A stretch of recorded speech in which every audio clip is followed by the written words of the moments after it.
And Maria, I think start. Yeah, you started recording. Perfect. So, welcome to almost our last demo day, the Pitch Arena. Today, we're going to listen to 13 tech startup from Ukraine, and then we're going to get some opportunity to give them some feedback and ask some questions. And today, it's organized by us, Impact Hub here in Stockholm, as well with Maria from Plug and Play. And you're located in Spain, Maria, right? Yes. Correct. I'm located actually in Valencia. Yeah. And I'm going to be moderating this session. And I work here in Impact Hub Stockholm, like I mentioned, as a project manager. And almost all of my time goes to this wonderful accelerator program called Seeds of Bravery that I'm going to talk about briefly before we start with the pitches. Uh, but before starting with that, I want to say a big thank you to all of our us investors who have joined today.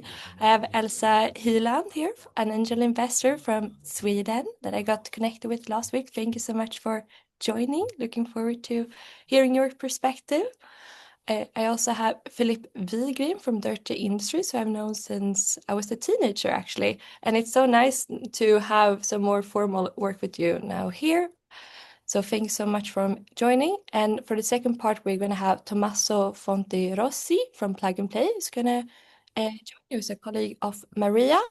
And I see Federico Gandini is also here today from Plug and Play. So I know your schedule is usually very busy. So from the starter perspective and from the whole Seeds of Bravery consortium, a big thank you that you want to join and share your expertise with our startups. We're very grateful for that. And really, thank you for making that effort to the team. So what is Seeds of Bravery? So Seeds of Bravery, it's an accelerator program funded by the European Union under the European Innovation Council. It's a 20 million euro project, and the main aim is trying to support Ukrainian tech startups by bringing them closer to the EU. So we both give them not equity grant up to approximately 50k euro, but we also have a lot of non-financial support. A part of that non-financial support are days like this, where the startups get to pitch to investors and get some feedback. We also have workshops within go-to-market, how you create your sales channels, but also a lot within market entry or specific industry workshops. Beside that, one of my favorite parts is also that we have a program called matchmaking. So if a startup, for example, want to get to know someone from Poland, we try to fix a one-to-one meeting for that as well. And unfortunately, our project is soon coming to an end of this year, but we're so happy to have been working for this for soon 2.5 years. And who are we behind it? So you see, we're a quite large group all across Europe, including Ukraine. We're approximately 7 organizations as well as 2 associating partners. And we all come with our different expertise. We have academic institutions like Aalto University. We have different more accelerator programs, or for example, as in Impact Hub, we're more focused on the sustainability aspect.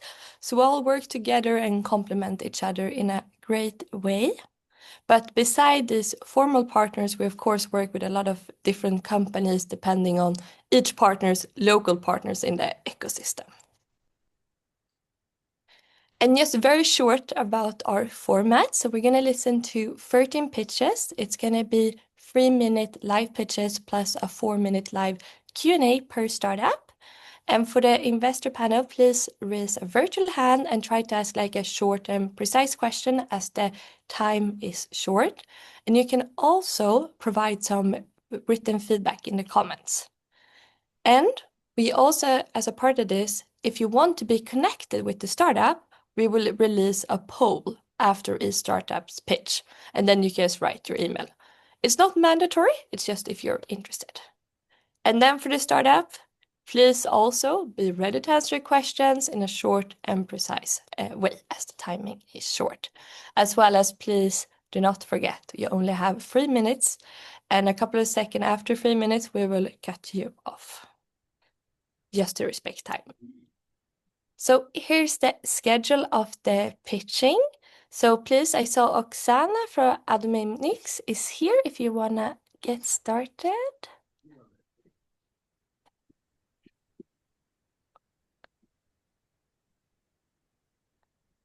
I can share my. Yes, please share your screen. Let's get this.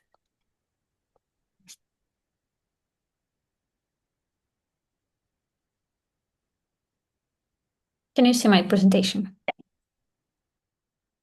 Great. Hi everyone, my name is Oksana. I'm co-founder and CEO at Adminix. Adminix is AI-powered no-code software development and automation solution.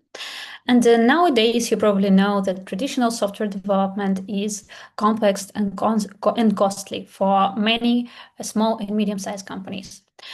For example, to create a custom internal software for a small company or to create an MVP for a startup would cost from 50 to $200K, and on average, it will take from 4 to 9 months, which in most cases is not affordable for them because they struggle with employees or expensive developers, and they don't have a lot of time. And that is why we created Adminix. Adminix is AI-powered no-code software development that allows businesses and developers with minimal technical knowledge to build, manage, and scale powerful applications without writing a single line of code. And we are cutting 50% of development costs for those companies and making the delivery to the market 10 times faster. We're doing that by providing our advanced AI assistant, preset templates, and no-code full-stack automation builder. To start to work with Adminix, you need to connect your data. So you start working with our AI assistant, it's user-friendly, then you build your backend side of your application and front-end side. Then you deploy and start using your application. We are operating on low-code and no-code development platforms market, which is huge and growing 25% year over year. And we are positioned on the highly competitive landscape of vibe coding platforms and stand out as a solution that allows businesses build not only visual part like Lovable does, but build a fully production-ready, scalable solution that is powered by AI. And we stand out with a combination of a highly trained AI assistant and customization and production readiness. Our go-to-market strategy relies highly on distribution partners and building our user community. Since launch, we saved more than 400K to our clients and generated more than 50,000 as an ARR. And launched this year first corporate pilot with retail conglomerate in Ukraine. Our business model is B2B SaaS, and our team is a great combination of operational and technical skills. We've been backed by Google for Startups, Startup Wise Guys Accelerator, and right now we are looking to raise our pre-seed round of 500K. We already have 100K committed, and they're planning to achieve 25K MRR in the next 6 months. Thank you for your attention. Thank you, Oksana, for that great pitch as well as the timing. Perfect. So I'm going to open the floor to the investors if you have any questions. Yes, Elsa, please.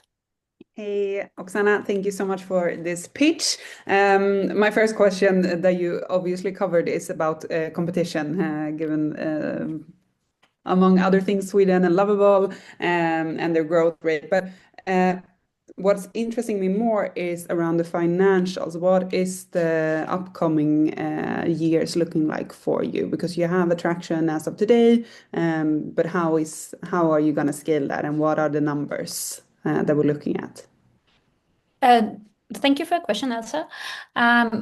Competition is highly intense, but we are trying to stick to the niche of internal software development and creation. So we are right now, as I said, collaborated with the retail conglomerate in Ukraine. So we are also exploring our focus for enterprise clients. And for small, medium-sized clients that we have 25 of them right now, it's businesses all around Europe that generate us on average 6,000 MRR. We provide them with a tool that allows to build custom CRMs, ERPs, chatbots, and we allow them to not hire like a whole development team, but to use one developer with minimal technical knowledge. I hope I answered all your questions. And also the financial projections over the upcoming years. Sure. As I mentioned, we are raising right now 500K of a pre-seed round to achieve $25,000 MRR in the next 6 months. So we are projecting to break even in 3 years. Thank you. Federico, please. Yeah, well, thank you for the presentation. I have a question about the business model. So is it a traditional like freemium plus couple of like paid versions, or how is it? Thank you, Federico, for your question. Our current business model is B2B SaaS. So sorry, I didn't have like a lot of time to cover this part because we have also annual licensing for our on-premise version. Why? Because we have clients from insurance and finance space also that don't want to host their like application that they create on our cloud, but they want to use their cloud infrastructure that they have. For B2B SaaS version, it's a standard software as a service subscription-based model. Not freemium one, because we are using a lot of computing power, so we have AI included, but we have a free trial of 14 days. Okay, well, thank you. I'll leave the floor to Felipe. Thank you. I have kind of simple question, but my question, thanks for a great pitch in general. My question is, why you? Because as Elsa mentioned before, this is a highly competitive environment you are working within. And how come you are the best to do this right now? Thank you, Felipe, for this question. So there are many white coding platforms that allow to build a beautiful picture, so-called front-end side of the app.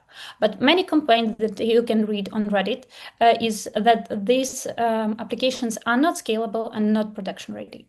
So our strong part that we are building customizable and scalable backend for this app.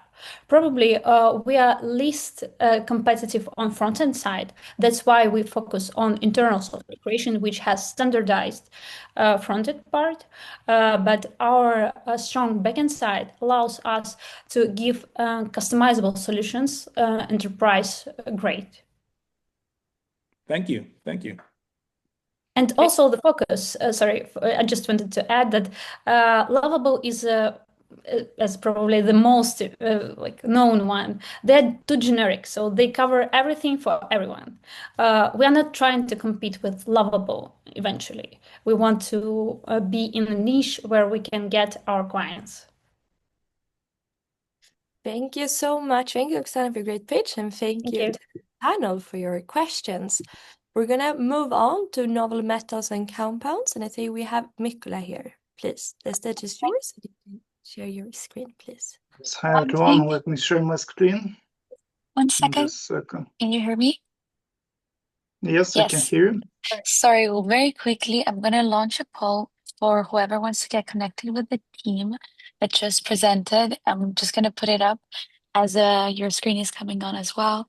So if anyone wants to get connected with the team, you can write your email and yeah, I'll make sure to make the connection. Thank you. Okay. Can you see my screen? Yes, but it's not full screen, yes, you know, but we can see it. I think it's kind of with this full screen. It's nice to have to know how to do it in this. But it's also okay, like let me we can see it well. Let me leave it like this because honestly I have no idea how to make it bigger. Now it's bigger. Now it's bigger. Is it better? Yep. Okay. So let me start. Hi everyone, my name is Mikola and I'm here to present the project and company Null Metals and Compounds. We are unlocking unconventional lithium resources. Everyone has a cell phone, mobile, laptop. Some of you has the electric vehicle, and all of these devices, they have lithium. Lithium is critical for the batteries. And recently, you might know that China is banned the lithium product or battery product free sell to European Union or USA. So it is critical because no battery, no devices. For lithium demand, you can see that it's up to 2030 will be increased to 2.5 times. Our solution, we want to use already existing technology for extracting lithium from unconventional resources, namely oil and gas production waters. It is simple. It is simply work, and you can imagine as a filter which can be applied to the formation water in the oil field, extract the lithium, and send back everything what is not needed back underground. Why the track lithium extraction technology? Because it has less footprint to environment and use less water during production. Our business model, we wanna sell lithium to the end customers, cathode active companies which are producing cathode active materials through partnership with oil and gas companies, setting up joint ventures and taking care about the sale of lithium and production of lithium. Oil and gas companies will provide us with resource. Our TAM SOM is we want to have 2% of European lithium market by 2030, which is 420 millions. SOM is for European Union is going to be 21 billion by 2030, and TAM by 2030 is going to be 74 billion US dollars. Our competitors, they are using different technologies, but we believe that use of mobile unit will allow us to compete with them because we can bring product faster and in a more efficient way. Our team is consists of people who working in oil and gas industry, and we know what we're doing in oil and gas industry. Our extraction, the company won in 2024 third prize in raw materials vertical of AT Jump Starter. We has LOI with German R&D laboratory, NDI with oil and gas companies, and we did already 8 lab tests. And Mikla, we need to finish there as we're over time. Okay, we're looking for partners, research and developments, oil and gas companies, investors, and universities in science. Thank you so much, Mikla. And Frederick, you, please. Yes. Well, thank you for the pitch. I think it's an interesting solution. Can you just go back to the slide before the market, please? Just a second.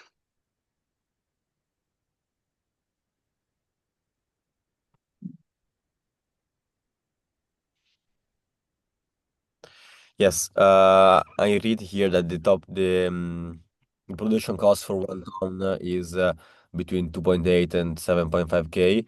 Why is there such a big difference? Is about like the quantity of produce. If you produce like 10,000 tons or 1 ton, that's the difference. No, the difference is in what we are using, what kind of technology we're using. The track lithium extraction technology, it is consists of different technology like ion exchange, like membranes, and also it's depends on the concentration of the lithium in production waters. The more concentration, the better economics. But these numbers is average numbers for the direct lithium extraction technology. And we believe that we can have the lowest cost of lithium production because we want to use existing oil and gas infrastructure. And the operational cost is going to be also the lowest because we are going to use existing applications for which we won't need to pay. Okay, thank you. You're welcome. Thank you. Philippe, please. Thanks for a great pitch. I saw that you are pretty early on the TRL scale. When do you think you can have some sort of a pilot-ready project to sell to a potential customer, at least? So I believe it's going to be around 1 to 2 years. And what do you think? What is the most critical part right now for you?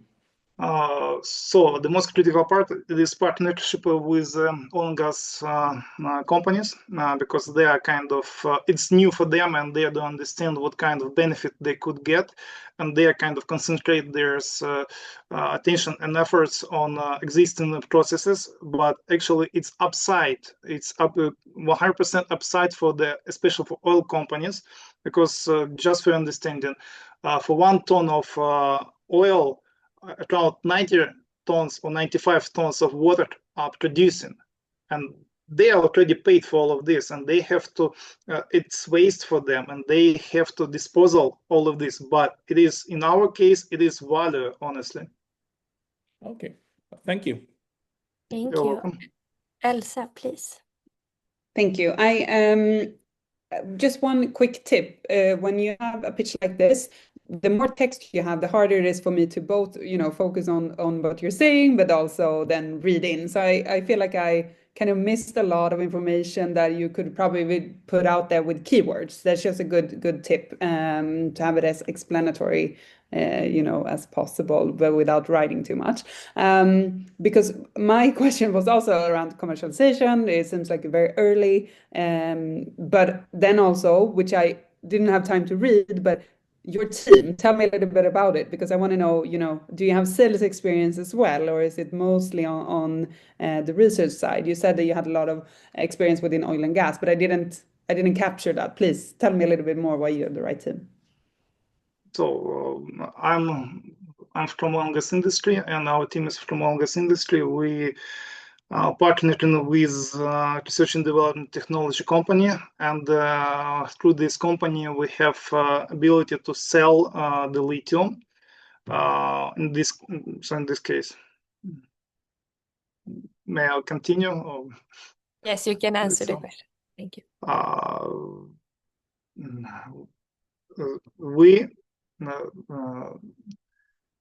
We're pretty sure that we are able to sell it because we are in Ukraine, and the resource from Ukraine is valuable in Europe, not from China, because China is at risk, and China has 90% of lithium extraction or lithium production at the moment. And for European market, use us as a lithium supplier. They reduce their risk in their supply chain, and we kind of quite sure that we're gonna get good clients, and we provide all product to assure there's supply chain. I agree. The market is we are in need of certain type of mineral and resources. Absolutely. Please reach out when you've come a little bit more further commercially, and I happily speak then. So our plan is first of all we're developing technology, and Mikla, I'm so sorry, we need to continue, but please reach out to her when you become further. Thank you so much, Mikla, and thank you guys for thank you. Thank you guys for your questions. We're gonna move on to Hamster Agro Innovation. I see we have Roman here. Please share your screen and get started. Yeah, hi, good afternoon, everyone. Hi, Alexandra. So I would like to ask to share a screen with Pinch Desk Nazari, as is he like it's our data scientist. So yeah, so let's go ahead. So my name is Roman Hrimchuk, and I am the founder of Hamster Agro Innovation, this AI-powered platform for smart agricultural decision. Our mission is simple yet powerful: to help farmers, agriculture businesses, and traders make data-driven, confident decisions about crop using intelligent technologies that respect privacy and local context. So, Nazari, let's go to next slide. So let's start with our main goal. It's to solve key problem faced by business owners, getting fast and meaningful reports about current condition of their crops. Many agricultural enterprises struggle to receive this information because of communication gaps between departments, human errors, fragmented and inconsistent data. Manually data handling also leads to multiple versions of the same information, creating confusion and uncertainties when clear, timely decisions are needed. Our solution is personal assistant that's always by your side, continuously monitoring crop health around the clock, predicting yields, and providing agronomic recommendation on how to improve land's condition. It serves as both farms owners' intelligent advisor and the analytics tool for agri-traders, helping every stakeholders make informed and data-driven decision with confidence. So let's go to the next slide. So here I would like to introduce our 6 core services: arable land segmentation, AI-driven yield forecasting, our interactive map viewer, smart dashboard, automated reporting, and the heart of our ecosystem is Hamster services called Hamster Intelligent.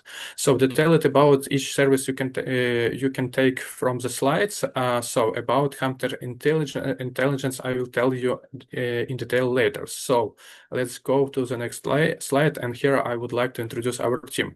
This is a group of professionals combining all expertise needed for the successful of this project. We have data scientists, developers, agronomists to build and validate our AI models, along with design and communication specialists who make the platform clear and user-friendly. So let's come back and talk in detail about our core tools. So let's go, Nazari, to the next slide. Here you could see our main product, a smart hamster assistant, and it's like having agronomists, analytics, and data scientists right in your smartphone, consistently monitoring your fields, detecting problem early, and guiding towards the best decision of your crops. So let's go ahead and see how prototype of our application looks like. This is main flow of our app, where Smart Hamster constantly monitor each field, analyzing satellite weather and user connected sensor. That data that the customer could add by their own from like sensors. So let's go to the next slide. Here you can see how you easily could add your own fields, and also you could get fields that we obtained through our arable land segmentation service. So let's go to the next slide. So also platform offer flexible and detailed We're over So the time. yeah, But thank you so Nazari. much. I love the logo with the hamster. Yes, thank you very much. And please, Elsa, So bring the first question. Yes, thank you so much. This goes for everyone, but if you have 3 minutes to pitch, then you should adapt the pitch after the 3 minutes, not speak faster, because this was not in a bit too quick for anyone to really capture the details here. So adjust thereafter, and also again, it's too much text on slides for a pitch. If you want to send it out, almost too much also, like an investor spends around 9 seconds per slide, according to data. So that tells you quite a lot of what you have to capture, keywords on each and every slide. But what I wanted to ask you, that you probably have later on in the pitch, but is around competition, because I see a lot of companies working on AI decisions in agricultural tech. Tell me about this. So basically, it's an excellent question that relates to our solution, because we also thought a lot about this. Because, for example, basically like to have it in platform, some kind of dashboards or solution that allows you to do that semantic segmentation of arable lands. That solution is, I would like to say, is available on market. Instead of this, I would like to be pioneering in implementation of large language models for agricultural context. For example, for our solution, we currently using local model that keeps user information in the secret, and because, for example, someone could also, like, I don't know, like to ask to help like another one solution like ChatGPT or another one services that could work in this way, but we guarantee user this like confidence, and for each information of each user will be keep it in that separate database in insulated way. So basically, about also this decision, if comparing us with another like competitors of I would like also to add that I haven't seen yet a lot of proposal that could serve as assistant in this way in agriculture, like business.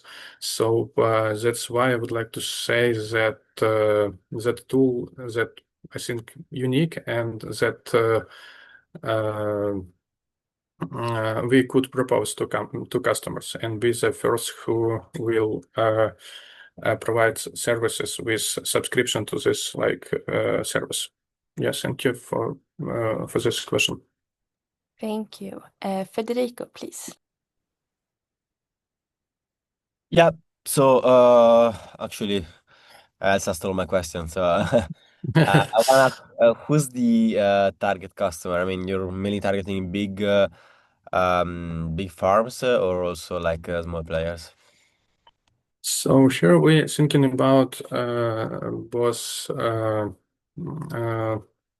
like type of customers. It could be like I would like to say large agriculture enterprises because they have a lot of fields, and this could help them to like to handle huge information about them. And also we're thinking about providing these services to agricultural traders, because basically if you would like to know some insights, and this would be not just like the territory that cover like Ukraine, this could be like anywhere in the world, and you would like to get some insights about this area. You could like select these areas that you would like to investigate, and then AgroCarmsters provides to you like this insights. That's why our target auditor is this.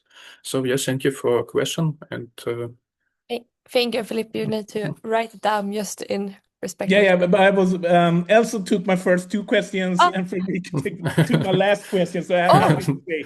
That's perfect. It was meant to be. Excellent. Yeah, a pleasure to hear this. Thank you so much, Federico. And for our next pitch, I'm actually gonna share it. So if you please stop sharing your screen, Roman, just because, as you know, the internet is not always on top in Ukraine because of the situation. So I'm gonna share my screen and hope you can hear it. We are excited to introduce SolarInt, a technology project in the field of solar and renewable energy. Today, people everywhere face the same vital need: reliable, affordable, and clean energy for their homes, businesses, and communities. But in reality, energy is still expensive, polluting, and unstable, especially during peak hours and seasons when fossil fuels are burned to meet demand. And in many regions, achieving autonomous energy supply remains a serious challenge. SolarInt offers a smarter solution. We capture solar energy using our mini CSP concentrator, store it long-term in the home test thermal accumulator, and deliver both heat and electricity whenever it's needed, day or night, in any season. In short, SolarInt is an intelligent, autonomous solar power system that combines efficiency, flexibility, and environmental responsibility. The global solar energy market is growing rapidly, and our niche, small-scale systems for homes, businesses, and local communities, is one of the fastest expanding segments. We compete not only with grid electricity and natural gas, but also with renewable alternatives, many of which can become our future partners. Our energy cost per kilowatt hour is about 30% lower than the market average across Central and Eastern Europe, while each installation helps cut over 2 tons of CO2 emissions annually. Compared to existing analogs with the same 12 kilowatt output and 5 megawatt hours of storage, our mini CSP provides higher efficiency, needs a smaller solar collection area, and our thermal battery has a smaller physical volume, offering true on-demand electricity generation. The result is cleaner, more affordable, all-season energy. Our business model is B2B, and our 5-year financial plan shows strong, sustainable profitability. So far, we have achieved solid progress. Detailed technical calculations, patents, and working prototypes of both mini CSP and home tests developed with the support of the Seeds of Bravery European Innovation Programme. Our next milestones are serial production, scaling, and active market entry. Our team combines deep expertise and strong motivation, trained at VN2, KPI, and the University of Sheffield, and through accelerators such as Vacuum, Sense to Market, and EAT InnoEnergy. This year, we have completed fast-to-market, matchmaking, and accelerate programs on the Seeds of Bravery, preparing us for future EIC grants and partnerships. At this stage, we are seeking 200,000 euros in angel investment to build our next generation mini CSP prototype and accelerate market readiness. With SolarInt, you invest not just in technology, you invest in energy independence and sustainable, cleaner future. Thank you so much. And I know, Sergey, you're here with us today. Hope your internet is working. And welcome, Elsa. You can start, please. Yes, I can go ahead. Thank you so much. Interesting solution, but also saturated market. Even if you comparing yourself with the competition there around pricing or production capacities, how will you go to market and how will you sell and how will you take market share?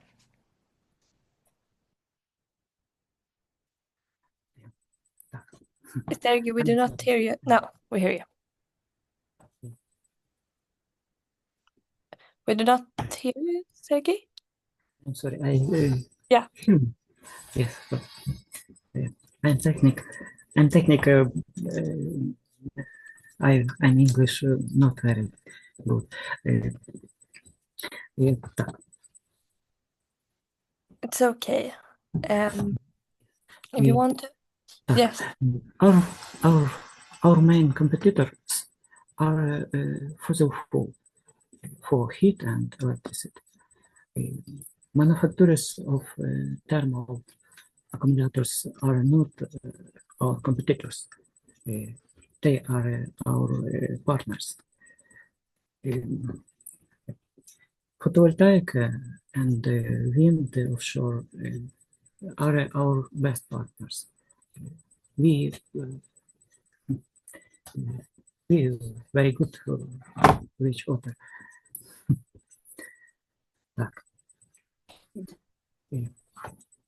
Thank you. Philippe, please. I can summarize a little bit. My question is, the PV panel market has somehow decreased over the last year, and it's really hard out there for PV companies. How do you try to overcome that?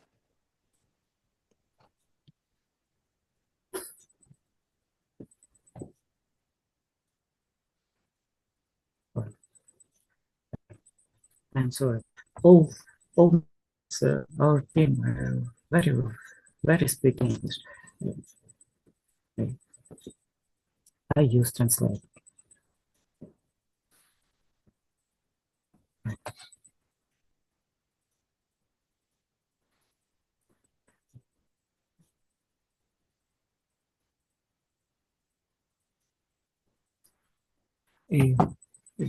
Our project not photovoltaic. We very concentrated line geometric function concentration solar energy. But we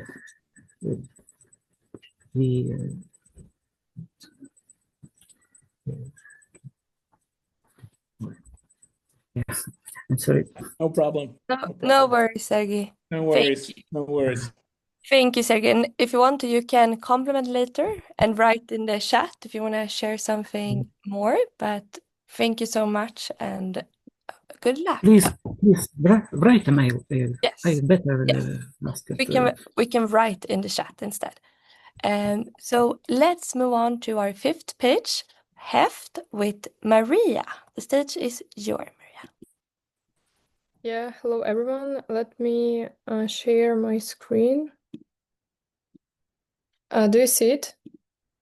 Yes. Okay, so hi, I'm Maria, and I will show you how we connect cows to the internet and make dairy farming more efficient. Did you know that 60% of farmers lose nearly $300 per cow annually because of misbreeding time and illnesses? I'll explain why.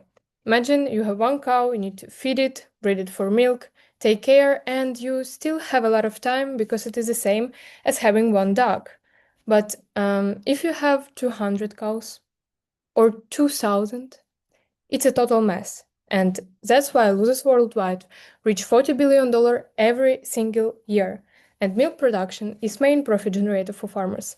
Cow will not say that it is ready for pregnancy, but Heft will. And it also says how it is eating, feeling, walking, is it healthy or needs some medicine. With this, we can increase cow's lifetime by 30%. We use different types of trackers to collect data, then AI analyzes it, and farmers make a conclusion about what to do by having 24/7 real-time monitoring. The first type of tracker is bolus, which is inserted into the cow's stomach, stays there, doesn't harm, and makes a whole picture of cow's health from the inside. The second type is collar, which works like an Apple Watch, based on activity detects heat, and is simple in installation. Most tools are complex or too expensive. This feedback we got from farmers' interviews. Heft is different. It's simple, flexible, multiform, AI-powered, and farmer-friendly. We are starting right now because the main market of dairy is 8.9 and CHR is quite high, and that's why Heft is perfectly timed to lead the future of dairy farming. Also, we aim to capture $1 billion in the next 5 years, expanding in Europe and the US. As usual, farmers pay one-time cost per device and a monthly fee per cow. I'm a CBDO, and I'm an expert in B2B partnerships. Our founder, Sergey, has raised 2 agri-startups, including 1 exit, and we have an advisor who has been working for our main competitor for 3 years as director of business development. We saw the problem from the inside, and we are ready to scale. Also, we have already sold 200 devices. We signed a contract and got requests for 130,000 in Ukraine. And our traction that with our devices, farmers saved up already 5% on test devices of their profit. Yeah, and we are raising $500K on a pre-seed round to start the manufacturing and for go-to-market strategies. And we plan to reach 500K ARR by the end of 2026, and and start our serial production. Thank you so much, Maria. And now we give the floor to Federico, please. Hi, Maria. Thank you for your presentation. Very nice. Just a few questions. I mean, I already know Heft because I've been working with them for the program. And I wanted to ask how is it going in terms of the production process and production readiness for the devices, and as well as for the software. Are you able to serve a lot of clients now? How's the roadmap going? Thank you. Yeah, so now we have like a production power of 500 devices to produce 500 devices per month, and also we have all software to detect heat and to detect activity. So we are ready like to sell it, but we also need to end our AI model to like make it perfect. And yeah, so that's why we also need investments to end our software perfectly. Thanks. Thank you. Philip, Thank you please. too. Frederica took one of my questions, but I have another question. It is about the manufacturing. Are you manufactured by yourself, or do you sublease it, or what do you do with the manufacturing? Because doing hardware is hard. And how Yes, do you make it easy? for sure. Yes, thank you for your question. So, we have our own R&D team, and they are producing devices, but we order it in the China, like microcontrollers and this stuff. But the devices are being produced in Ukraine by our team. All right. Thank you. Elsa, please. Yes, I find it very interesting, and it feels like a kind of low threshold to actually access that market. But then my question is also around defensibility. I mean, both how accurate are your products, but also how like could I literally with the same type of techniques that you have build the same thing, and then it's a go-to-market play, or what's the defensibility here?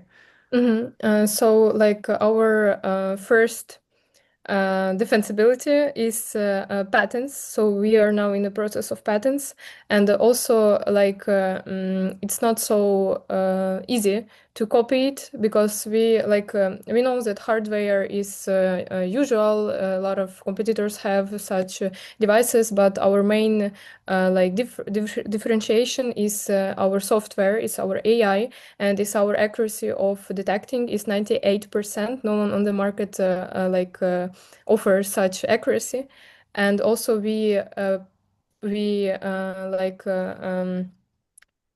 predict health issues in cows. So that's how we can increase cows' lifetime, and also no one on the market does prediction. So And yeah. how is that data comparable to the problem statement? Like how much are you improving this? What data points do you have for the improvement, and also like everything from Okay, got it. life So expectancy? So we have activity detection. So it's activity, physical activity, and also chewing activity, temperature of the cow, and with the bolus, which goes inside the stomach, we also detect acidity of the stomach, which is very important, especially for vets. Because they, with this characteristics, they know how they need to change the food or something like that. So it's very important. We have a lot of data that AI analyzes. And can you, just my last question on this, but can you then, how much have you seen that you can increase a lifetime of a cow or the fertility of a cow? Do you have How data points of that? we can increase cow's lifetime by 30%, so it's 1 year plus to cow's lifetime with same efficiency. Amazing. Cool. Thank you. Thank you so much. Super cool product. So thank you, Maria, and thank you to the Cool investors. cow. Cool cow, exactly. So now let's move on, and I want to welcome Migo Electric with Sergey here. So please share your screen. Oh, you're already ready. Good job. The stage is yours. Yeah. Hello, I try. I try. Lucy, yeah, as I understood. So, So we can right. see your screen. Just get started. Okay, fine. So, hi, we are startup Mega Electric UA.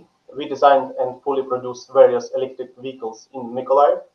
Today we present our new model, Drive-in 5, that will improve the lives of almost 5 million people in Europe. Did you know that it takes more than 4 minutes for wheelchair users to get into a common car? Yes, it takes longer than my pitch.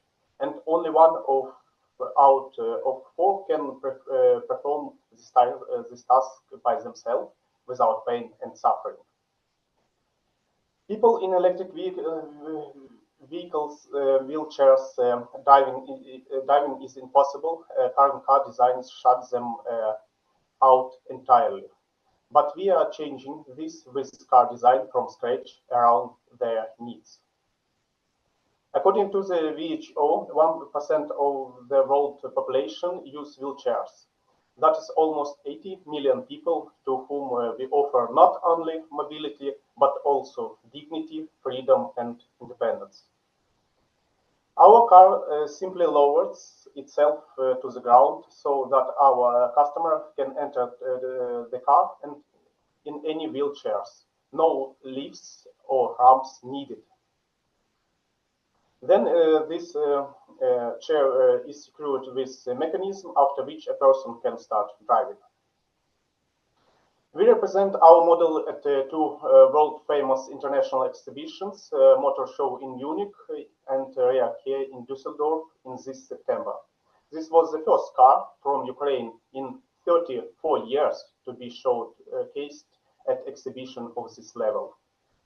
The interest of our product there clearly shows that our solution is relevant for an international market with a growing number of wheelchair users, whether war veterans or persons suffering from illness. They are all looking for more mobility and independence. Our model ensures affordable mobility for this three group of customers.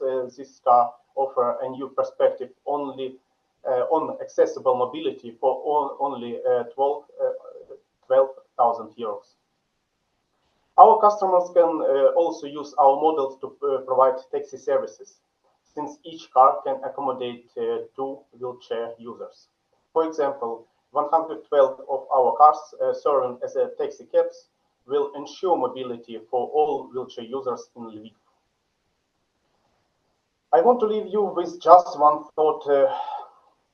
With your support, our startup can enable mobility for every wheelchair user, which will be particularly important to post-war Ukraine.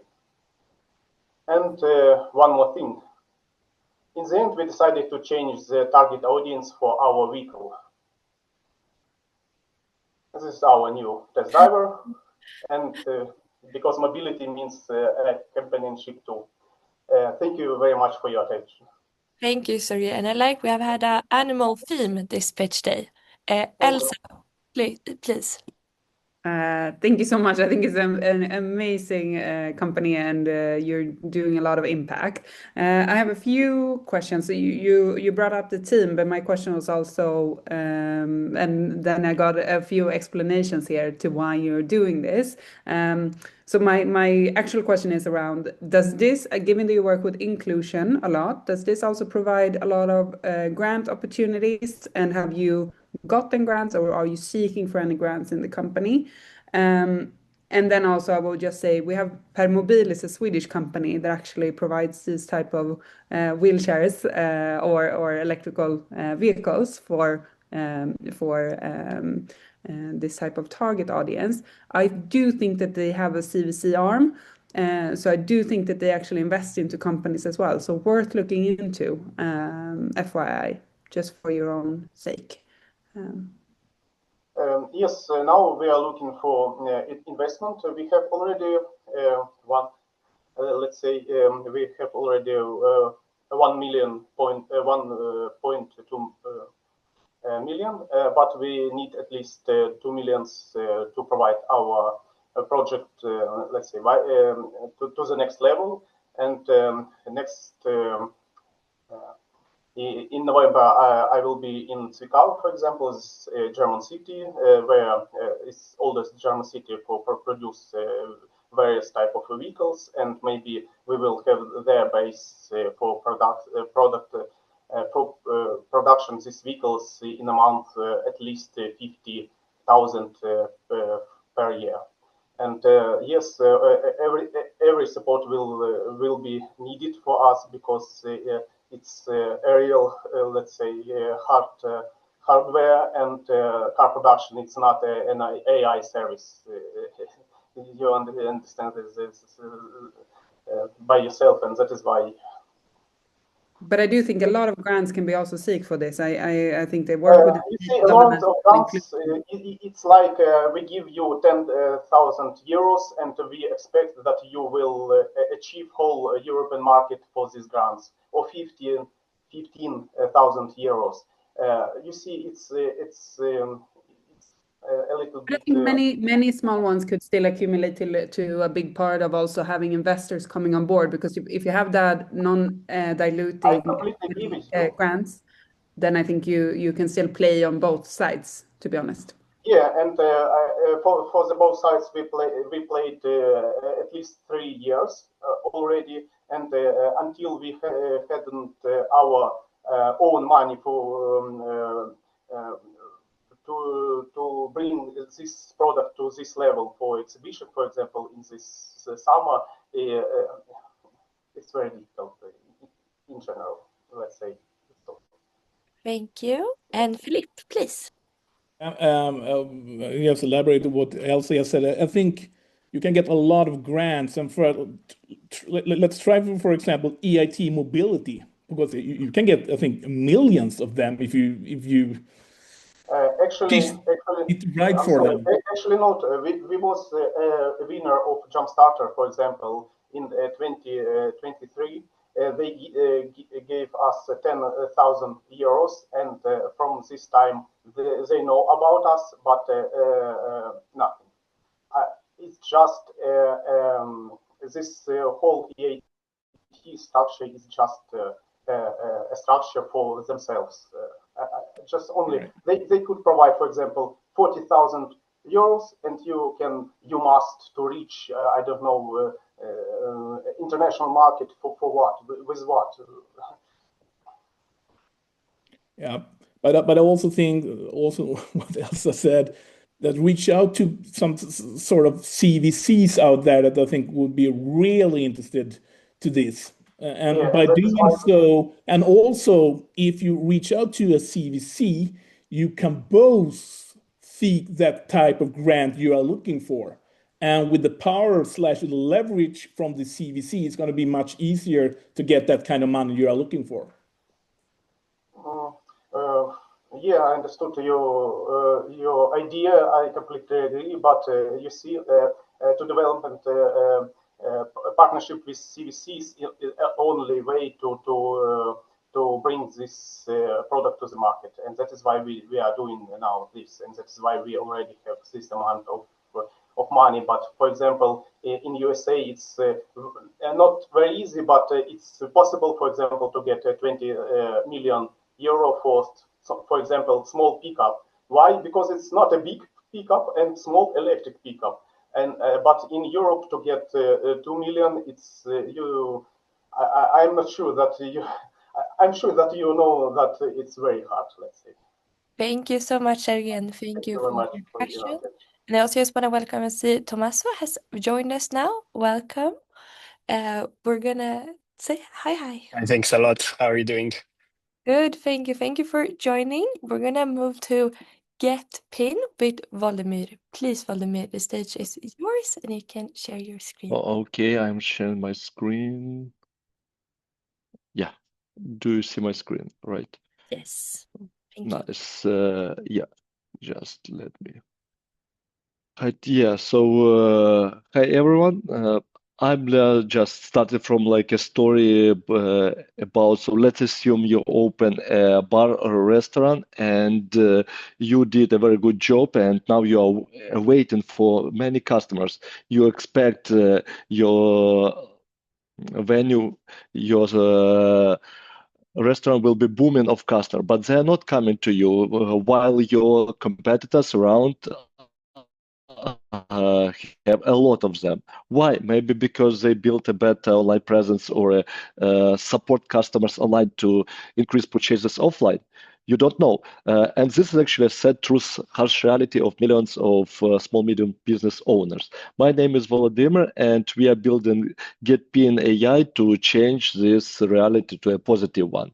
So why we Why we are building that? Because a lot of customers continue even with despite proliferation of AI. They're looking product and services through Google Map services, Google Search, AI assistants, and they're looking for nice reviews, for positive feedback from other customers and better customer experience.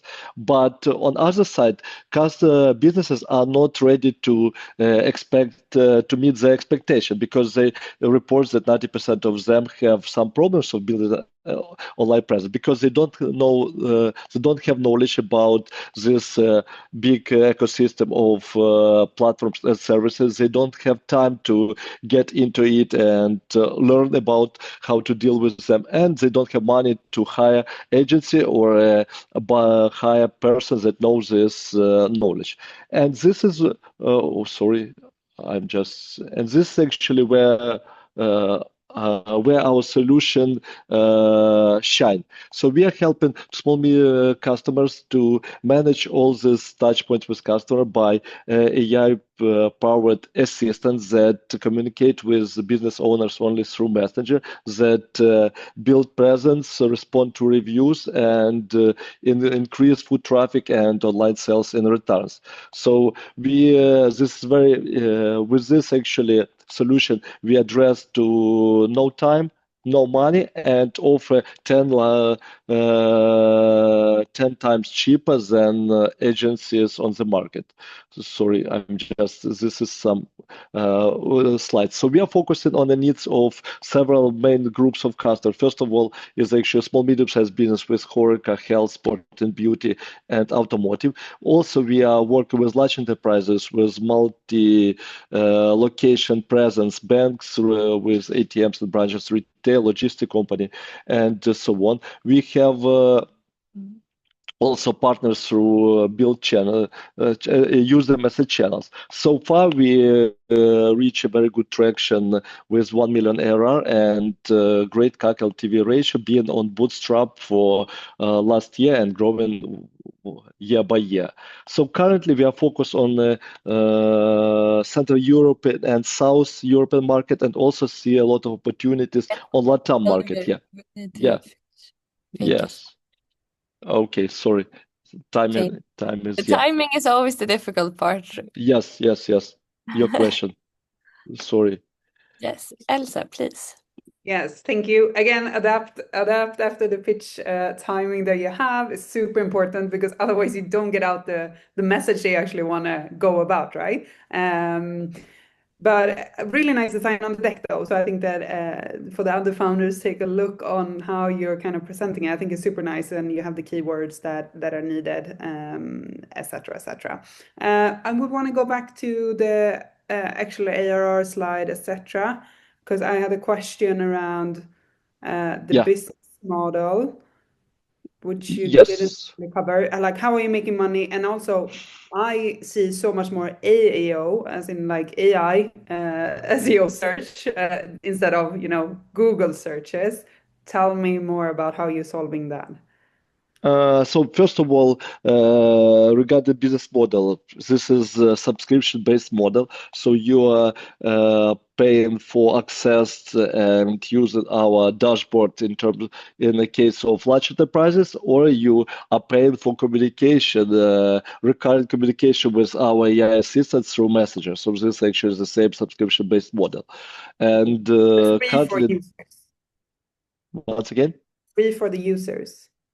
And users, as in if I were. But again, this is a B2B solution. So we are helping business owners or marketing departments to build online presence for their end users. So this actually like software and AI assistants that helps them to build online presence for their users and users that use maps, AI assistants, social media, and other services. So this we are like a middleman between third-party platforms and businesses. Okay, I thought that you were actually having to use your own app to access this, but then you No, can no, no, no. integrate through APIs to every Yes. type So, of. sorry, this is actually, this slide is showing that while Messenger is, while you communicate through Messenger, then we publish all this information on multiple services, Google, Okay. Apple, AI assistants, and also take real-time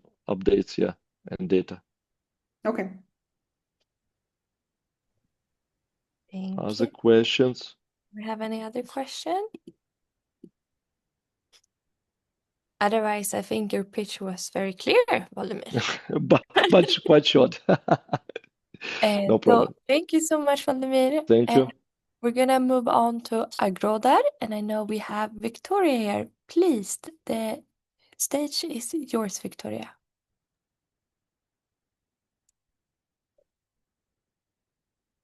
Hello, everybody. Hello. Can you hear me?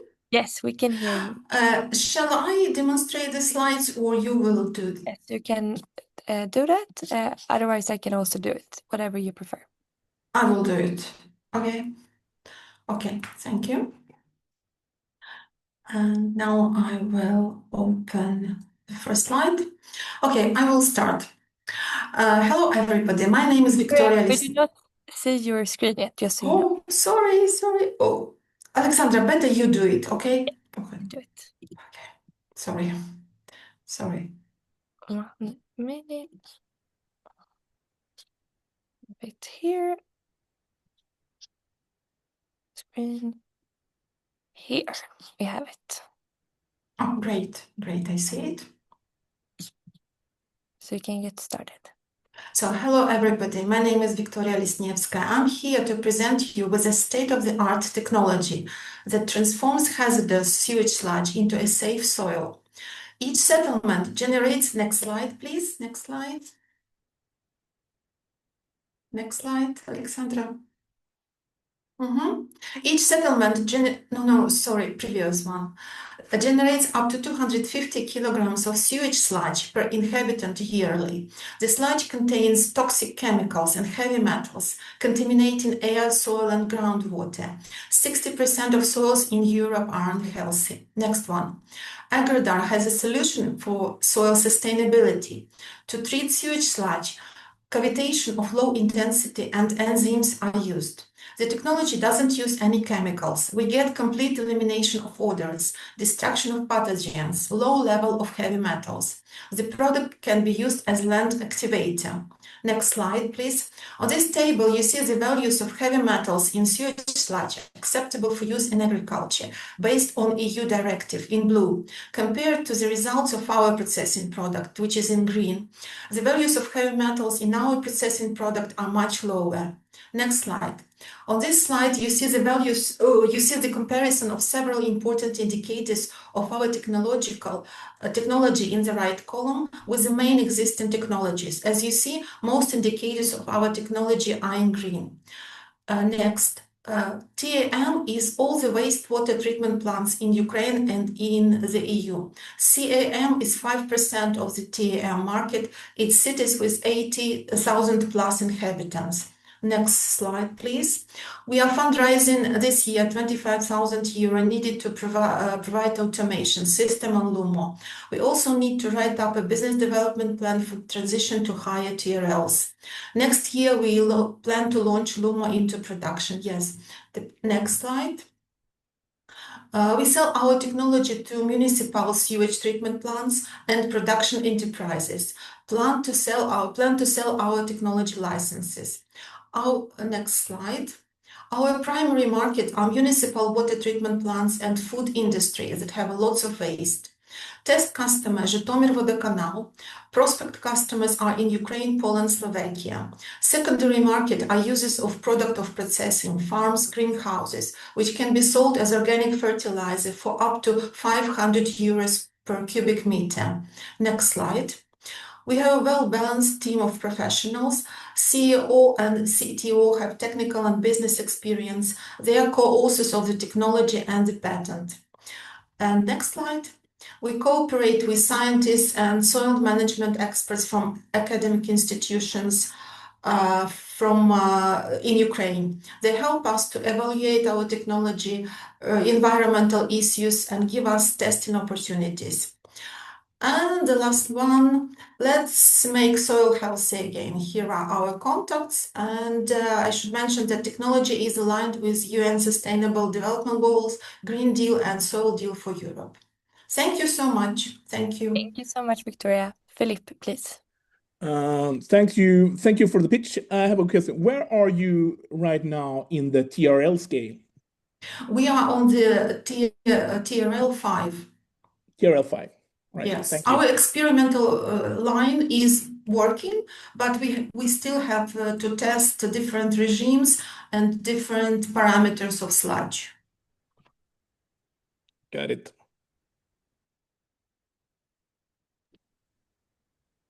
Well, thank you for the presentation, and maybe I lost it, but what is the current traction? Did you sell anything already? As I said, we have a test customer, Zhytomyr Vodokanal. It's a municipal wastewater treatment plant in Zhytomyr, which is 100 kilometers from Kiev. And they give us sludge for processing. And we test this sludge on our line, and we send the results of the test of the processed product to the laboratory and got the results of the testing product, but we still are continuing to test. So only one customer so far. Thanks. Thank you. Tommaso, please. Yeah, thanks for your presentation, Victoria. Could you maybe expand a little bit more on the team, because it went pretty fast, so maybe the other co-founders or what's the story behind the team? Yes, the other co-founder, he didn't manage to join the session, so I will answer all the questions, please. Who are the co-founders you wanted to? Yeah. I wanted just to know a I little see. bit of background on who are the co-founders, how you guys met, yeah. The co-founders met in 2004. So both of them have technical experience. It's Sergei Sherbakov and Alexei Satov. They have graduated from the Polytechnical University in Kiev, and they have deep background in chemistry and physics. But they had a teacher, famous Ukrainian scientist Fedotkin, who was known as the best scientist in Ukraine for the research in cavitation. So he has lots of publishing in cavitation, and he wrote lots of scientific, articles about cavitation and books. So all the different types of cavitation, the technological model was built by Sergei and Alexei, who are still the owners of the company. Thanks. Thank you. Elsa, please. Your capacity, I know that you only have one plant right now or one customer, but how does the scaling look like in this type of? On the slide with TAM, we also mentioned that by 2030, we want to install up to 30 lines, sewage treatment lines in both in Ukraine and in Europe. I should mention maybe more in Europe than in Ukraine. It's our mission and wish. And will the 500K that you're looking for solve that, or how much are you needing in terms of capital? 500K is just for putting the existing line into production and doing all the testing and getting all the certificates, because the line needs certification in Ukraine and it needs certification, of course, in Europe. And also the product of processing obviously needs certification as organic fertilizer, and it should have get into the proper register as a organic fertilizer. Then only after registration and certification we can sell this product. Or not only us, but our customers also can sell this product. So we need to do all this paperwork and all these certifications done. Thank you. Thank you so much, Victoria, and thank you to all of the investors. We're going to move on to Light Mirror with Thank you very much. Thank you. Thank you.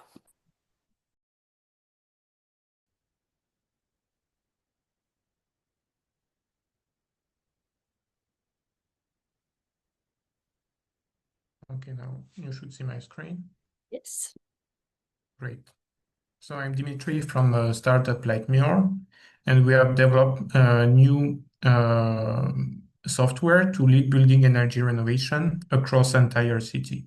So this is an AI model that will calculate what's the best renovation for every building in the city. Europe's biggest challenge right now with CO2 emission and energy is directly linked to existing building stock. They use 40% of the current energy, and they pollute 36% of the CO2. And right now, the EU goals for renovation are very behind the target, and only 1% of the buildings are renovated each year. Our solution is AI-powered platform that instantly generates what's the best scenario for renovation for every single building across the cities. So it's for both private and public building. So we apply it citywide and we try to sell it to cities directly. And the thing of this software is doing the work of architect or civil engineer 5,000 times faster. So like that, the main point is the speed and the scalability of this thermal engineering software. How it works, so it's in 3 steps. First, we collect data about each building, so either automatic or when we have a contract with the city, so we do resident survey and we do more collaboration. Then this is where the AI is. It's a machine learning model that do replicate the thermal engineering software and that will calculate the energy consumption of every building across the city. So you can, for example, get a map like this with what's the energy class of every single building across the entire city. And after, when you click on the map, you click on each building, you see, for example, this one, class C, and then you can click on class B or class A and see what's the upgrade roadmap, how much you will save, how much it will cost, and so on. So we already have processed 40 million buildings across the entire France because we partner with university in Paris. And compared to classical, traditional way, it takes weeks to months to get just the audit of a building, and for us, it takes a minute. Our experience as a team, we are an architecture company in Lithuania and Poland, and also we work with Ukraine, and we did renovation of hospital for the last 4 years, with also innovative product specifically for the renovation of hospital. And so we are working since 4 years together, and we are looking for more pilot cities. Right now, we have 5 cities in France working with us. Thank you so much, Dimitri. First section to Tommaso, please. Hi, Dimitri. Thanks for the presentation. What's the business model? So right now, what we try to do is just one-time fee with cities. So like if we do the whole map of the city, we charge 40,000. And if we do all the data collection and the platform where citizen can access and all these things, we charge 120. So 40,000 is under the public tenders in France, and 120 is like simplified tender approach. And the other business model, more long term, what we are thinking to do is just an upscaled architecture company. So we will do what we are already doing. So we answer public tenders ourselves, but instead of answering per month like 5, 6, we will answer 10,000 public tenders. Like every single public tenders across Europe, we could do that. So like that's the business model like we plan for next year. Gotcha. Thank you. Thank you. Philippe, please. First of all, thanks for a great pitch and very nice visuals in the pitch. It was a success. My question is about defensibility. How easy is it to make this kind of applications that you have done? So the machine learning model, we didn't invent like new type of machine learning model. We applied it, and the thing is, several researchers tried to apply it with different kind of database, and it never converged to something very accurate. So like like lot of database from building that collect data and stuff. Us, we build our own database with the French government, and this is compared to thermal engineering software. This is kind of a duplicate. So like this is 99% accuracy compared to if you build the 3D model in the classical thermal engineering software, you will have the same result as with the meta model. And like we published a paper, and we got a prize from ELSA. So ELSA is European Lighthouse on Safe AI Development. So we got 60K prize for like safe AI development prize from EU Commission for that I have a research. third question. It is because what you're doing now is a lot of more like a consultant company. How can you sort of switch that to be a more a startup that's selling this to sort of everyone instead? We could do an API like for people to enter the data and get like the renovation. Like we could do that. Like we could make it pay, but for now it's like very beneficial for us to do consultancy because consultants we are the only one using that, and we compete on the consultancy market. So we compete with the consultancy price, so 40,000 euro just one consultation that takes like we sell it for like 3 month work, but for us it's 1 week work. Like normally would be like if this kind of consultancy across entire city, it's not possible right now. We think will take like 10 or 15 years for a architecture company to do like a 10,000 building renovation scenario. Like this is All right, so you're more like disrupting the consulting market within your field with your service. yeah I can the add in construction I can jump in on that because Yeah. what are you then looking for in terms of both investment going forward? Are you in capital need or not? What type of, because you're still presenting and pitching here, right? VC wouldn't go into a consultancy model. So then my question is like, are you looking for angels that will help you strategically to open up doors in new markets? Or what are you looking for? Because as to Philippe's point, like you have to switch into a subscription model if a VC, in my opinion at least, would find it interesting, because otherwise you're still dependent on you as consultants, and that is more than we don't like. Yes, for now it's still dependent on me, but the not long-term plan, even short-term, like in 6 months, I think we will have set up a boat that will answer like all the consultancy tenders for ourselves. Like we already have our own boat like answering public tenders, but it takes per public tenders like 15 minutes. Normally it was taking me 2 3 days for one.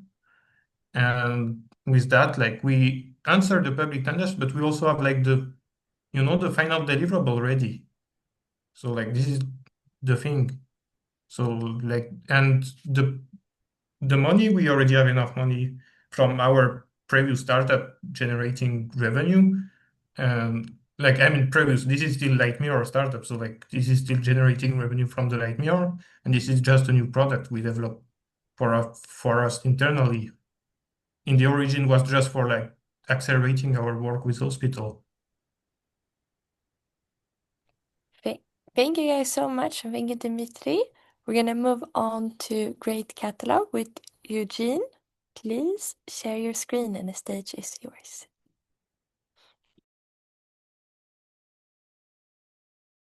You can see the screen.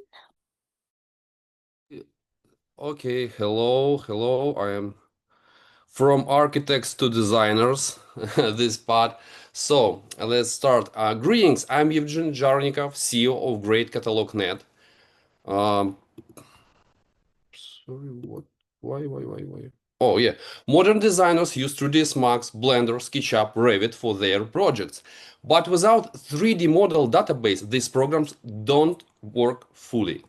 And designers waste hours search for 3D models of real product. On the other hand, online customers expect AI recommendation and AI verification before making purchases. And manufacturers, they don't manage 3D content at all, losing sales and opportunities. We started in 2022 as a 3D asset marketplace, connecting a 3D model creators with designers. We grew to 100,000 3D models, 11,000 active users, and 40K MRR. The traction proves there is a strong demand. But along the way, we saw something bigger. Furniture brands themselves had no control over their 3D content. So we took a step forward. Today, we offer furniture brands a full digitalization package. First, we organize and optimize their 3D models, providing them in all formats for designers. Second, we publish them on our free section on Great Catalog to make them available for designers. Finally, we power them with the AR configurator on the manufacturer side, a tool where the customer can change materials, colors, and try on in their own space using AR. This is delivered as a SaaS subscription with packages based on collection size. We tested this business model in Ukraine, partnering with the National Furniture Association, signing over 20 brands, validating demand from manufacturers. Our next step is Poland, Europe's the most significant furniture hub. Our unit economics is a 7x return on 1K customers acquisition cost, proving our model is scalable. The furniture market is massive, 200 billion globally, far larger than visualization niche where we started from. Our competitors focus on isolated problems. 3D model marketplaces sell generic models, unrelated to real product. Furniture stores lack the necessary 3D formats, AR or AR capabilities. And AI designers apps focus on visuals, but fail to connect with real-world products or real-world dimensions. We have the right team to do it. I am CEO, Alexander is the CTO with 60 years in full stack dev. Alona drives marketing and growth, and Vasil, a brilliant 3D script developer. Now we're raising 200K to scale sales and marketing in Poland and Europe, expand our catalog, and enhance the AI tool that helps customer find, preview, and buy furniture that matches their interior. Great Catalog is a central hub that builds the entire digital infrastructure around the 3D models, connecting the manufacturer, the designer, the final user, and AI designer apps through API. Thank you very much. Thank you so much, Eugene. Do we have any questions from the audience? You got the thumbs up from the audience. That's always nice. Oh, I can tell something about 3D models or designers or whatever. If you have some questions, please ask. Yes, Elsa, please. Yes, I can. Can you go back to the slide where you talked about the ARR and traction? About traction, like something like what this traction? Exactly, MRR, yes. Yeah. And the growth is steady, but can you tell me a little bit more how you're going to scale this up? Because 200K doesn't take you too far in terms of growth. Why are you only raising 200K, and also where will that actually take you? Okay, thank you for your questions. Great. So we work as a marketplace, as I said, and now we want to open market by market, and now two sales manager and one marketologist on Warsaw home. Tomorrow will be in Poland, and we need money just for that. We can grow like bootstrap, but with money we can do that much more faster, I think. 200 is enough for us for making this step by step. We don't want, just all the world by 1 year. We want to do it step by step, and 200, that's why 200 I think will be great. Okay, and there's no option, instead of being diluted through equity, there's no option of you doing debt financing in terms of this, given that it is still, I would say, a small amount, and then you would hold still 100% of the company. We open it to all proposition. We can talk about that, and I with pleasure can talk you more about what we can propose. It's just a suggestion. Sometimes you don't want to be diluted as a company, and then your bank or another type of bank provider could help you with debt financing. Yep. We concern this concerning this way, and we I here to speech to pitch you, for you and for Seeds of Bravery consortium, and that's why I told about money. But we can we open to I concern many ways how we do in the future, how we can grow. Sorry. Yeah. Thank you. Okay, thank you. Maybe I have little bit time. So can I explain something? When you have 3D models, 3D models in manufacturers, it's just some models on the side, what you need to ask this manufacturer. But we saw that 3D models, this is ecosystem. When you can make many things like API with AI design, like end customers configurator, like with working with professional. This is big idea, and we have a focus on design, on just this thing. And now we have this one Floaty. This is a site what can find the furniture, one item that matched with your interior with AI, with our tool, and it works now. Okay, thank you very much. Sorry. No, nice to hear. So we're going to move on to We Mates with Sergey. Please, Sergey, the stage is yours.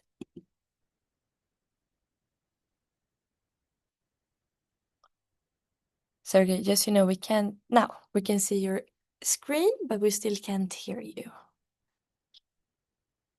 You're muted.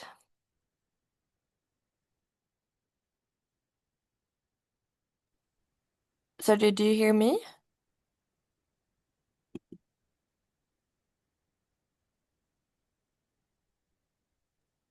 Sorry, do you see No. the screen? It said you're sharing the screen, but you have to double click. Now we can see it. Okay. Now, can you see it in the full mode? No, we cannot see it in full mode, but we see it clearly. Sorry for that. I have an issue with the laptop. No worries, we can see the screen. I think this works great if you scroll Yes, down. I think it works. I have locked it myself. Yeah, okay. Now I'm in charge. Hello, everyone. My name is Sergey Vasco. I'm CEO and co-founder of WeMates. So insurance industry is bureaucratized and profit-oriented. That's why lots of people are underserved on the market. And it influences almost 32 million people in Europe. But taking into account the big issue with health insurance in the United States, it impacts more than 100 million Americans. So what we want to do is democratize it. That's why we are building P2P insurance platform, where people with similar risk profile can get together and create a mutual pot for a future when something bad happens. So the main goal with this platform is, first of all, democratize the insurance, make it affordable and transparent for the customers. This is fully digital process that will be an app, mobile app, where can you upload necessary information and the rest, the platform will assess the customer risk profile and blend it with the similar risk profile customers. So the competition is fully packed. We understand that we will compete with big sharks on the market, but still we want to shift to another business model where own money will be steering, customers will steer their coverage by themselves without middlemen. We were successfully assessed by 3 national NCAs in Europe, and we are gearing up towards launching our product in Czech Republic, the Netherlands, and Lithuania.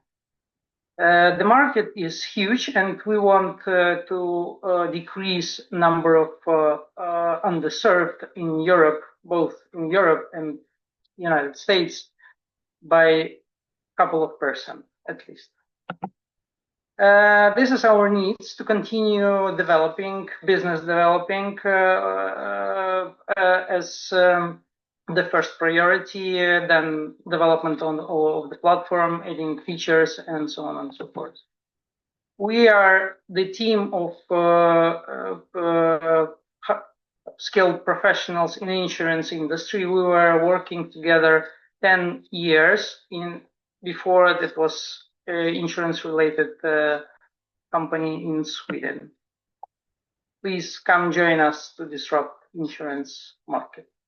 Thank you so much, Sergey. Do we have... Yes, Federico, please. Hi, Sergey. Thank you so much for your presentation. So, my question is, so you said it yourself, there are many competitors and many players in the industry. How do you differentiate yourself really from the competition? By completely different business model. So we are not a middleman. We are the platform where customer can create his own coverage schema without need of being dependent on a central node that is dictating the rules, let's say.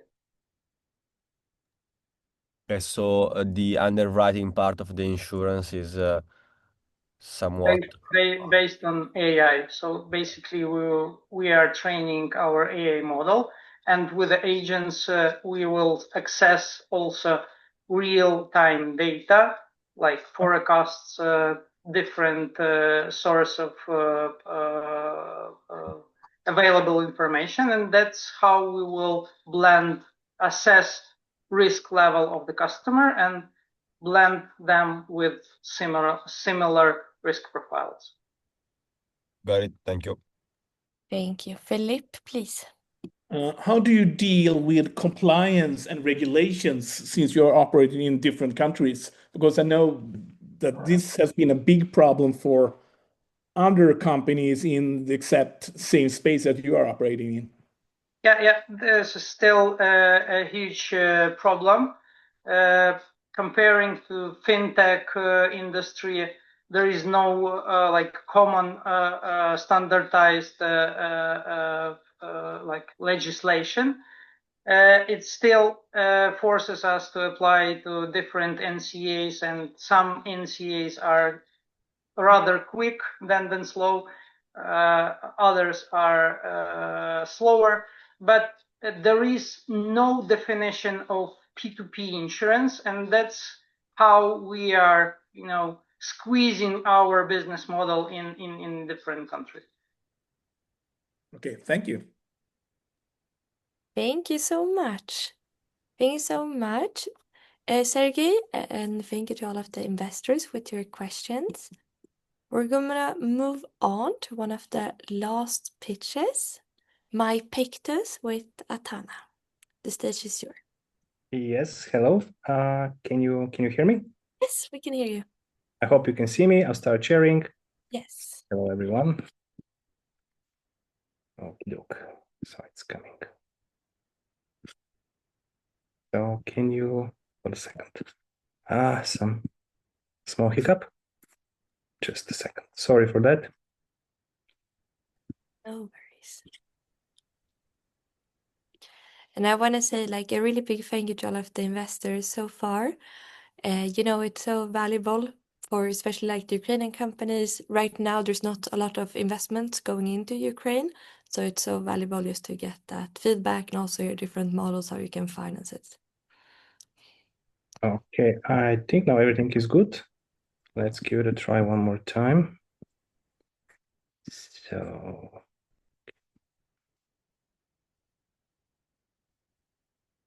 okay, does it come something on your side? We see it full screen. Okay, Perfect. wonderful. Thank you. Sorry for the delay. So, hello everyone. My name is Atanas from MyPactus, and our mission is to save lives.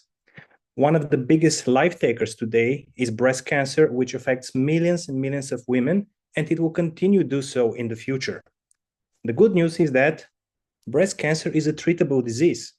However, under one very important condition, which is early detection. At stage 1, 95% of the cases are successfully treated, but at stage 4, 4 out of women die.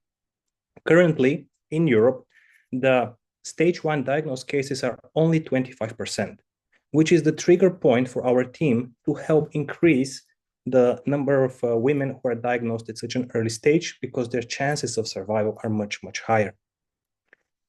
However, our team has identified substantial barriers with respect to screening: radiation exposure, painful examination, insufficient access, especially in rural areas, to screening, and in many countries, women under the age of 45 are not part of the standard protocol.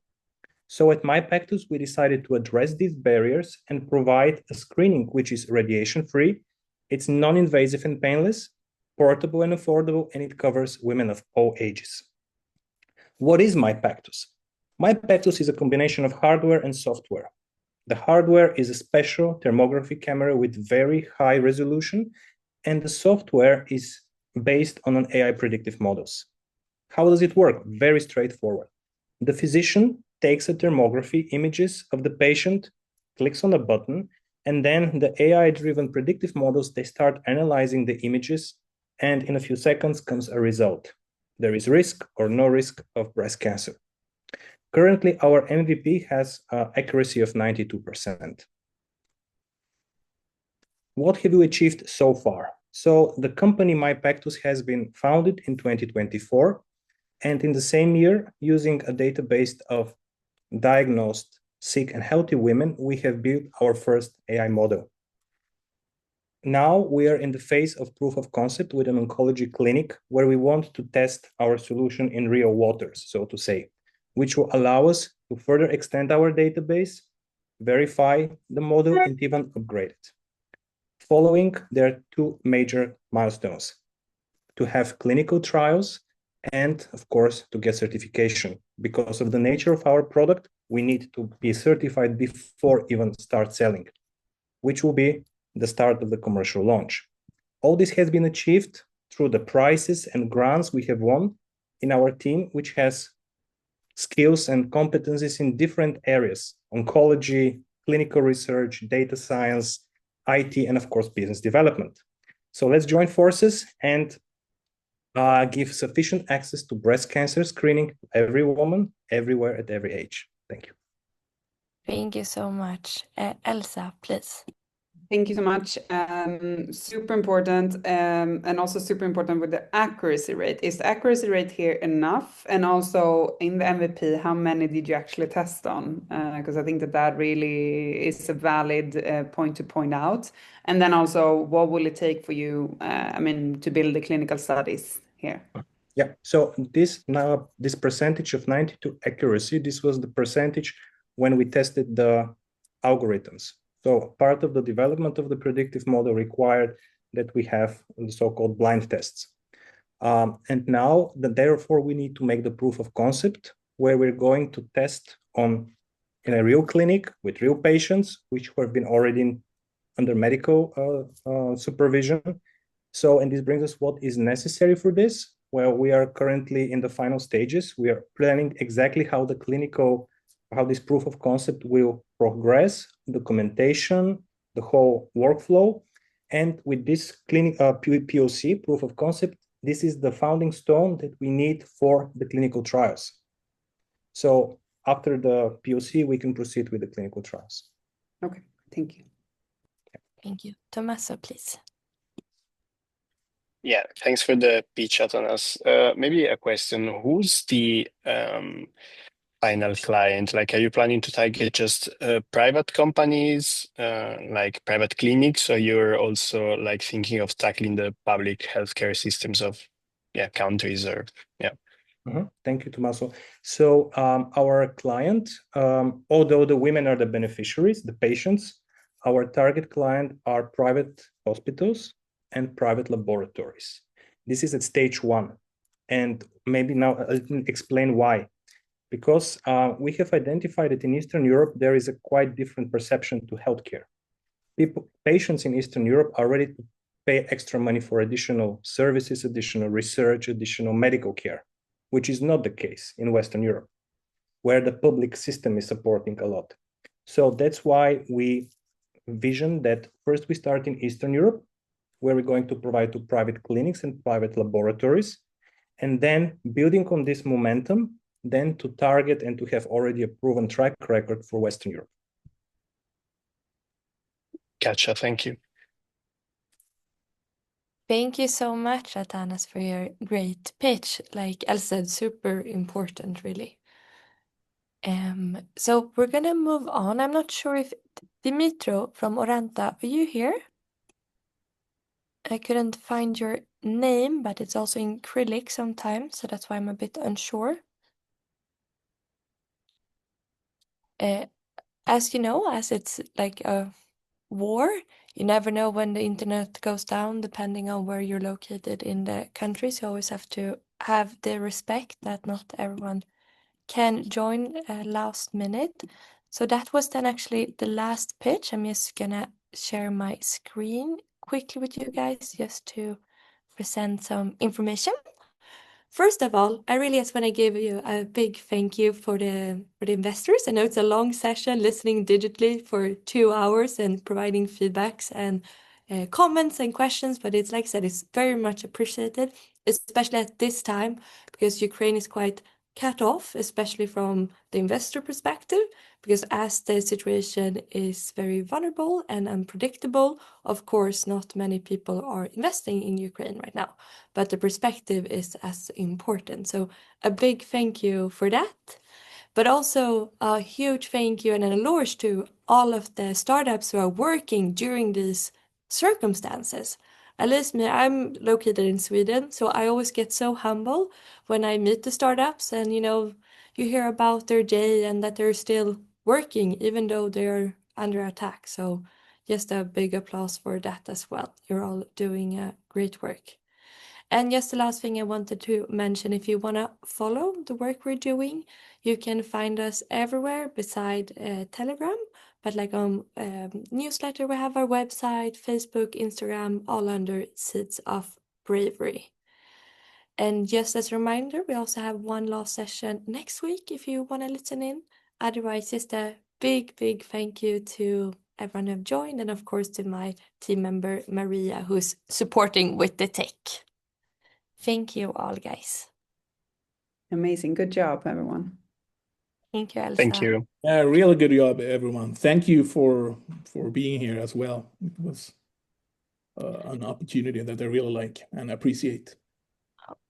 Thank you so much, Philippe. Thank you for this opportunity. Thank you, Mikola. Thank you, guys. Thank you guys for your time. All the best. Yeah.